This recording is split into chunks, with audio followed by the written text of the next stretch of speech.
As requested by many of you guys, I finally made Anna from Disney's movie Frozen. I actually enjoyed making all the intricate details of her outfit, so I hope you guys enjoyed this tutorial. If you like more tutorials, please give me a thumbs up and don't forget to subscribe if you haven't already. And of course, please check out my other channel, MioMango, for more videos. Alright, let's get this tutorial started. Always, we're going to start with the head. Just take a flesh colored piece of clay and roll it into a ball. And for the hair, I'm taking a brown piece of clay and I'm rolling it flat into a thin sheet.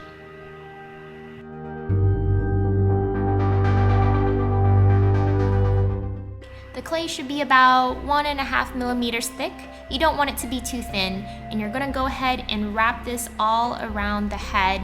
And I'm only going to cover half of the head to be the base color of her hair. Once you're done wrapping the clay all around her head, go ahead and flatten out the rest of the clay sheet and just cut off all the excess clay.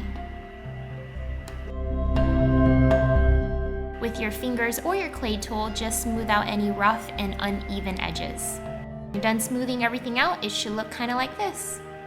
With the leftover clay, we're going to form her bangs, so go ahead and cover about half of the forehead, and using your blade, you're going to mark where you're going to cut off all the excess clay. Remove the piece from the head and go ahead and just using your fingers take off the excess clay and reapproximate the clay piece back on her head. Anna has her hair parted to the side and she actually has really nice bangs, so I'm going to mark where I'm going to cut off pieces of clay to form her bangs. And what I'm essentially doing is cutting off tiny little triangles all along the bottom. And when you're done, you're just going to smooth out all the rough edges with your fingers so that it'll look kind of like one nice sheet with multiple pieces of hair spread out on her forehead. So go ahead and reapproximate this back onto your forehead where you would be happy with. And I want her hair to be a little layered, so I'm making one extra piece of hair that I'm going to stick on the top so it gives the hair a little more three-dimensional feel. And once you are happy with where everything's at, go ahead and blend and smooth out all the rough edges so it looks like one nice piece of hair that you really use multiple pieces to form. For her beautiful braids, we're going to go ahead and cut out 3 pieces of brown clay and roll them into a long snake with one side being smaller than the other, and put all the large sizes together, and you're going to braid this just like you would with hair. You're just going to alternate back and forth, the one on the right with the middle and then alternate with the left in the middle, just like you would with any regular braid.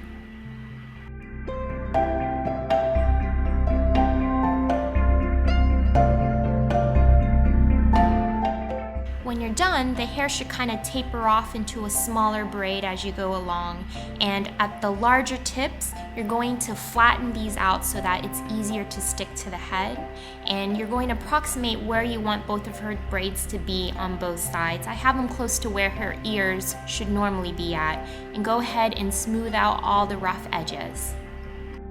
So here's what her hair kind of looks like, and I'm almost done with her hair.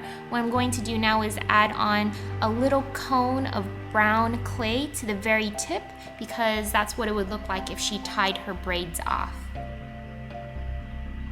We are almost done with her hair. So I'm going to go ahead and take some flesh colored clay and cut out 2 nice little round ears for her, and I'm going to place them right below where her bangs are at. Alright, for the little tuft of hair that Anna has on her right side that Elsa gave her, I'm taking some transparent clay and I am rolling it to a long thin snake and flattening it with a roller. And I'm using transparent clay because I like how it looks after you're done baking it. And I'm just putting stripes of it all along her braid on the right side. I'm just picking random places to put it so you can put it wherever you want. And when you're done, it should look like this. And go ahead and roll out some light blue clay, and this is going to be the hair bands on the tips of her braid that holds the braid together. And just roll this around the very tip on both sides. Moving on to Anna's dress, I'm taking some blue clay and rolling it into a cone, and I'm taking a dark forest green clay and I'm making one of the tips into a nice little triangle to form her torso. And I'm going to take that little blue dress I made earlier and I'm going to cut out a nice little triangle at the very top, and this is where the torso is actually going to connect to her dress. It should be just like a puzzle piece. Go ahead and connect those two pieces together, and we're going to move on to my favorite part of the tutorial, which is to make her nice decorations on her dress. So with some light blue clay, I'm rolling it out into a thin snake and flattening it with a roller.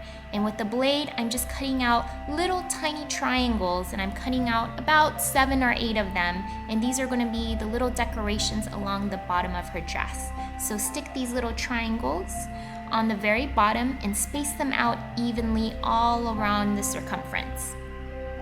With the exact same clay color, go ahead and line the bottom of the dress so you form a nice little light blue border. So Anna's dress has a lot of plants all over her dress. So I'm taking some bright green clay and I'm rolling it to a long thin snake, and I'm cutting out little stems that are about 3 millimeters tall, and I'm putting them right on top of where the triangles are all around her dress. And these are going to be her little flowers. With 3 tiny pieces of green clay, I'm just forming the little plants that are in between the triangles just by pyramiding them up on top of each other. And I did this all along the border of her dress. Now with some pink clay, I'm taking little circles and putting them on top of the stem to form the nice pretty little flowers on her dress, and it adds a hint of color. And of course, flowers would not be the same without some leaves, so I'm just adding a little bit more leaves to each of the stems. I'm putting one on each side. They're just more pieces of green clay that are either circles or little ovals on both sides of the stem. Taking a brown piece of clay, I'm going to roll this into a long thin snake, and I'm going to line this piece between her torso and her dress, and there should be a nice little V where the torso and the dress meet on both sides. And to form her arms, I'm taking some light blue clay, attaching a circle of flesh clay to form her little hands, and I'm going to attach this on both sides. Her torso is a little too long, so I'm just going to cut off a part of the top and just start sticking the arms where her shoulders would normally be. This is probably the most intricate dress I've done for any Disney character. So she actually has a cape on top of everything. So I'm taking a nice magenta piece of colored clay and I'm making this into a really thin sheet. And I'm going to take a blade or an X-Acto knife and cut off one straight edge. The straight edge is going to be the bottom of Anna's cape. So I'm going to position this at the very bottom, kind of eyeballing where I want her cape to end, and I'm going to cut off all the excess clay. Once you're done removing the clay, go ahead and smooth out any rough edges with your fingers and just attach it snugly to the body like so. Now you're going to do the exact same thing all over again to form the second tier of her cape, but it's going to be shorter, and I actually don't have the recording of it, but it should look just like this when you are done. With a dark purple clay, I'm going to roll this into a long thin snake, and this is going to form the little decorations all along her cape. And instead of forming all the little tiny intricate details, I'm just going to line the very top of her cape with this darker purple, and with the back of my X-Acto knife, I'm just going to form little indentations all along the cape to form a little tiny design. Anna's little tiny body is pretty much almost done, so I'm just going to hold this together with a head using a gold pin, and go ahead and insert the pin into the head first before you insert the body into the gold pin. And your little Chibi Anna is almost done. How cute is it already? We're just gonna go ahead and give it a face and some nice cute little boots. So for the face, I'm just using my very stereotypical Chibi faces, which is really large black eyes that are spaced widely apart, a little tiny petite little smile with some red clay and some highlights with some white clay on the very corners of the eye. And for the boots, I'm just taking some little black circles and I'm attaching them to the very bottom. And of course, every princess needs some rosy pink cheeks, so I'm just giving her some nice little pink ovals right underneath her eyes. Go ahead and bake your character in the oven at 250 degrees Fahrenheit for 25 minutes and your Anna character is all done. I hope you guys enjoyed this tutorial. For more like these, please give me a thumbs up and subscribe if you haven't already. My Instagram username is flyingmio. You can follow me there if you want. And good luck, everyone. Bye.